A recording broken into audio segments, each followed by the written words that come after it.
ముఖ్యమంత్రి గారు ఒక పెద్ద బహిరంగ సభ ఏర్పాటు చేసుకోవడం జరిగింది. ఆ బహిరంగ సభ కూడా ఎందుకంత దీర్ఘం తీసి అనాల్సి వస్తుంది అని అంటే, నిన్న ఆ సభకు తరలి వచ్చిన వాళ్ళంతా కూడా రాష్ట్ర వ్యాప్తంగా ఉన్నటువంటి నలుమూలల నుండి కాంగ్రెస్ పార్టీ శ్రేణులు రావడం జరిగింది. కానీ మరి చెంచులను ఉద్దేశించి, ఆదివాసీలను ఉద్దేశించి ఏర్పాటు చేసినటువంటి ఈ వికాసం ఏమవుతుందో, మా చెంచులను పోలీస్ స్టేషన్లో బంధించడం జరిగింది. మా ఆదివాసీ నాయకులు ఎవరు కూడా వేదికనెక్కనటువంటి పరిస్థితి. ఎప్పుడు సాధారణంగా మాకున్నటువంటి ఆనవాయితీ, మేము ఏ కార్యక్రమం ఏర్పాటు చేసుకున్నా అది ఆదివాసీలకు, బంజారాలకు ఉద్దేశించిన కార్యక్రమమే కాదు, జనరల్ కార్యక్రమాల్లో కూడా వారికి సముచిత స్థానం కల్పించి, వారిని మాట్లాడించి, వారి సాధక బాధలను విని న్యాయం చేసేటువంటి ప్రయత్నం మా ప్రభుత్వం ఉన్నప్పుడు కేసీఆర్ గారి నాయకత్వంలో మేము అందరం కూడా మా వంతు బాధ్యతగా వారి కోసం చాలా చేయడం జరిగింది. అందులో మచ్చుకు కొన్ని విషయాలను ప్రస్తావించేటువంటి ప్రయత్నం నేను చేస్తాను. ముఖ్యంగా మా ప్రభుత్వం ఉన్నప్పుడు ముఖ్యమంత్రి కేసీఆర్ గారు ఆ రోజు దాదాపుగా 6 లక్షల ఎకరాలకు ROFR పట్టాలు ఇవ్వడం జరిగింది. పట్టాలు ఇవ్వడమే కాదు, విద్యుత్ సౌకర్యం ఏర్పాటు చేయడం కోసం ఇక్కడ ఉన్నటువంటి మా రేగా కాంతారావు గారు, నేను ఆదివాసీని, బంజారాను కాకపోయినప్పటికీ నేను ప్రాతినిధ్యం వహించినటువంటి నియోజకవర్గం పెద్ద సంఖ్యలో ఆదివాసీలు, బంజారాలు ఉండేటువంటి నియోజకవర్గం. ఎప్పుడు వారికి సంబంధించినటువంటి విషయాలపైన చర్చ జరిగినా విధిగా కేసీఆర్ గారు నన్ను పాల్గొనమని చెప్పేది, ఆహ్వానించేది. అప్పుడు నేను వెళ్ళినప్పుడు మేము అక్కడున్నటువంటి వసతుల విషయంలో, ప్రత్యేకించి కొత్త గ్రామ పంచాయతీలను ఏర్పాటు చేసేటువంటి సందర్భంలో చెంచు పెంటలను సైతం గ్రామ పంచాయతీలను చేసినటువంటి చరిత్ర బీఆర్ఎస్ ప్రభుత్వానికి ఉంది.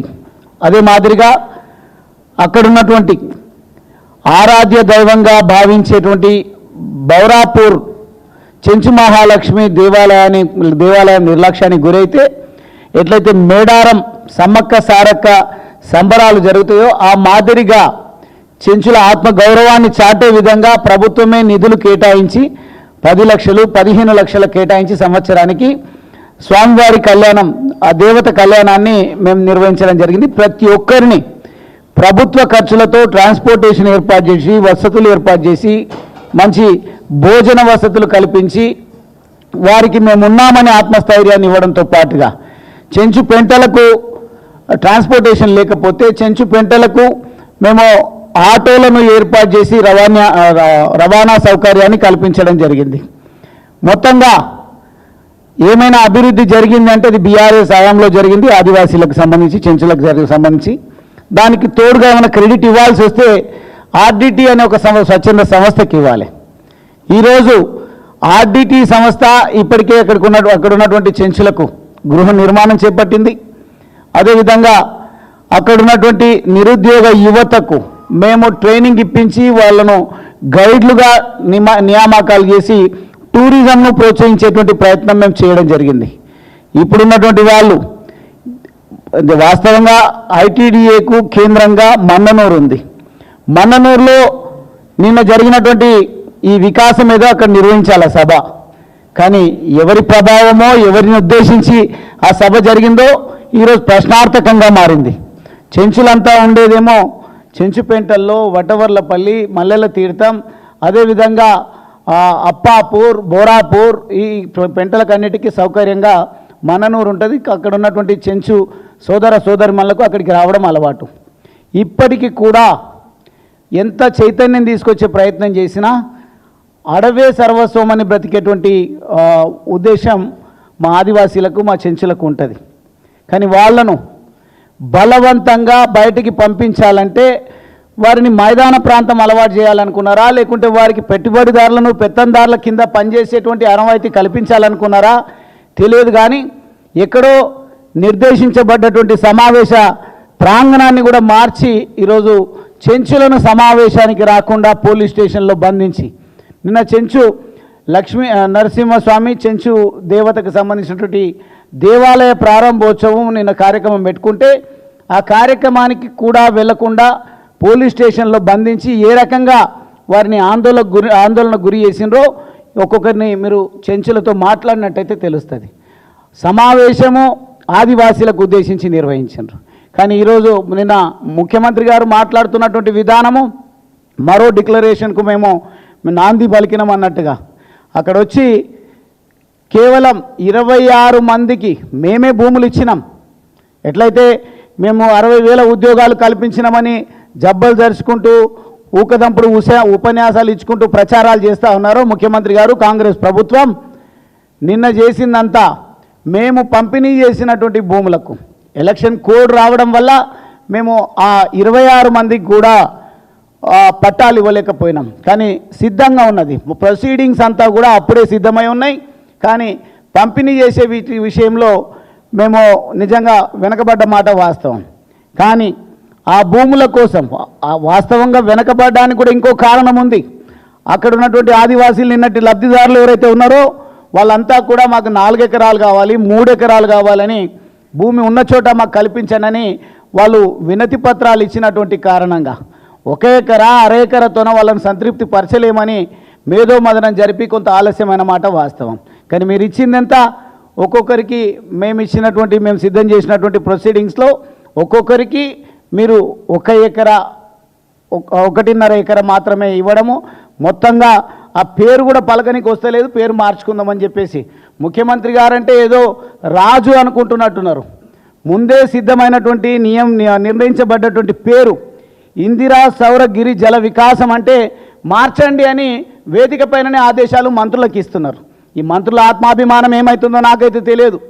మంత్రులు ముఖ్యమంత్రి గారు ఏం చెప్తే అది పాటించకపోతే సహాయ నిరాకరణ జరుగుతుందనే భయంతోన వింటున్నారు.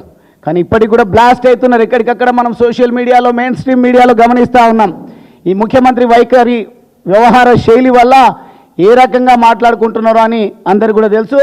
ఆ కుర్చీ ఎప్పటి వరకు ఉంటుందో ఆ జేజమ్మకే తెలుసు. కానీ ఈరోజు ముఖ్యమంత్రి గారు మేము 12,600 కోట్ల రూపాయలు నిధులు కేటాయించినామని ఆయన ఇచ్చినటువంటి ఈ షెడ్యూల్ ఏదైతే ఉందో, ప్రణాళిక ఏదైతే ఉందో, వారు మళ్ళీ ముఖ్యమంత్రి నేనే అవుతా అన్నట్టుగా, లేకుంటే వచ్చే ప్రభుత్వం ఏదైనా సరే నా ఆదేశాలు పాటించాలన్నట్టుగా మొత్తంగా ఆయన ఒక ప్రకటన చేసి దీన్ని 12,600 కోట్లలో ఈ సంవత్సరం ఖర్చు చేసేది కేవలం 600 కోట్లు మాత్రమేనట. 2030 వరకు ఈ ఆయన ఇచ్చినటువంటి కేటాయించినటువంటి పలకబడ్డటువంటి 12,600 కోట్ల రూపాయలు ఖర్చు చేసే విధంగా నిర్ణయం తీసుకున్నామని చెప్పడం జరిగింది. మేము పంచినటువంటి 6 లక్షల ఎకరాలకు సంబంధించినటువంటి ఈ విషయాన్ని మాత్రం 6,69,000 ఎకరాలకు మేము ROFR పట్టాలు ఇస్తే దాని గురించి ఎక్కడో ఎవరికి కనిపించకుండా ఎట్లయితే వ్యాపారస్తులు కండిషన్ సప్లై అనేది అయితే రాస్తారో ఆ రకంగా రాసి వదిలేసారు. చేసింది శూన్యం. కానీ గొప్పలు ప్రజాధనాన్ని దుర్వినియోగం చేసి అట్టహాసంగా సభ నిర్వహించుకునే ప్రయత్నమే చేసినారు తప్పిస్తే నిన్న ఆదివాసీలకే కాదు, నా బంజారాలకు, దళితులకు, అక్కడున్నటువంటి బీసీలకు, పేదలకు ఒరిగింది మాత్రం శూన్యం. మొత్తంగా అచ్చంపేట నియోజకవర్గానికి వస్తున్నారంటే నేనైతే మా పార్టీ శ్రేణులకు, మా ప్రజలకు నేను వినమ్రంగా విజ్ఞప్తి చేయడం జరిగింది. ముఖ్యమంత్రి స్థాయిలో అక్కడ నల్లమలలో పుట్టకపోయినా ఆయన క్లెయిమ్ చేసుకుంటున్నాను, నేను నల్లమల వాసిని అని చెప్పేసి, నేను నల్లమల బిడ్డను అని చెప్పేసి మాట్లాడుతూ ఉన్నారు. సరే చెప్పుకోనివ్వండి. ఆయన ఎట్లయితే చెట్టు పేరు చెప్పి కాయలు అమ్ముకుంటున్నట్టు ప్రయత్నం చేస్తున్నారో ఈ సభా సమావేశం పేరిట నా నియోజకవర్గానికి ఏమైనా న్యాయం జరుగుతుందేమో, ముఖ్యమంత్రి వస్తున్నారు కదా ఆ రోజు గొప్ప గొప్ప మాటలు మాట్లాడిపోయినారు అని చెప్పేసి అప్పుడు అన్ని డిక్లరేషన్ల విషయంలో మాట్లాడుతూ ప్రత్యేకించి అచ్చంపేట నేను పుట్టిన గడ్డ అని పదే పదే మాట్లాడతారు. ఎక్కడికి పోతే అక్కడ మాట్లాడతారు. మల్కాజ్గిరి వస్తే నాదే అని మాట్లాడతారు, కోడంగల్ వెళ్తే నాదే అని మాట్లాడతారు, వనపర్తికి వెళ్ళినా నా నియోజకవర్గం అంటారు. ఎక్కడికి వెళ్ళినా నాది అని చెప్పుకోవడం, అక్కడ ప్రజలను నక్కజిత్తుల మాటలతోన ఆకట్టుకునేటువంటి ప్రయత్నమే చేస్తారు తప్ప ఏ ఒక్కరికి ఒరగబెట్టింది ఏమీ లేదు. ఈరోజు చూడండి, కొండారెడ్డిపల్లిలో ప్రశ్నించినటువంటి ఆ గ్రామానికి ప్రజాప్రతినిధులుగా ప్రాతినిధ్యం వహించినటువంటి వారి చావులకు కారణమైనరు ఈ ముఖ్యమంత్రి గారు, ఈ ప్రభుత్వం. ఆ గ్రామానికి వెళ్తే వీళ్ళని పట్టించుకునేటువంటి పరిస్థితే లేదు. ఎవరైనా ఇటువంటి మాటలు మాట్లాడితే వాళ్ళపైన క్రిమినల్ కేసులు పెట్టాలి, వాళ్ళపైన అబాండాలు వేయాలి, వాళ్ళ గొంతు నొక్కే ప్రయత్నం చేయాలనే యావే తప్ప నిజంగా ప్రజలకు ఇచ్చినటువంటి హామీలను నెరవేర్చేటువంటి విషయంలో ఈ ముఖ్యమంత్రి గారికి ఈ ప్రభుత్వానికి ఎంత మాత్రం చిత్తశుద్ధి లేదు అనడానికి ఇదే సాక్ష్యం. ముఖ్యంగా ఈ బోరు మోటార్ల గురించి పెద్దగా అడిగింది ఏం లేదు.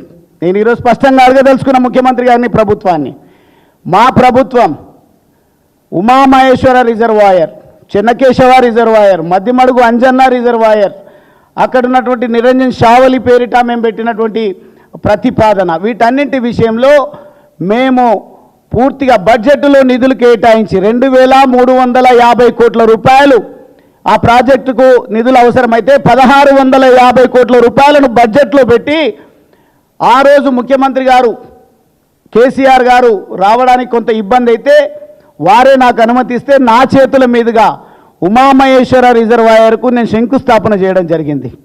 ఎట్లయితే ఆనవాలు లేకుండా చేస్తా అని ప్రగల్భాలుగా పలుకుతూ గొప్పలు మాట్లాడుతూ కుట్రపూరితంగా వ్యవహరిస్తున్నారో వారి కుట్రలు కూడా ఎక్కడ కూడా నడవని ఈరోజు ఈ ఏదైతే కాంపిటీషన్, ఏం కాంపిటీషన్ అది, సుందరీమణులు, ప్రపంచ సుందరీమణులు వచ్చి ఇక్కడ కాంపిటీషన్ జరుగుతుంది, ఎవరు కాదనటం లేదు.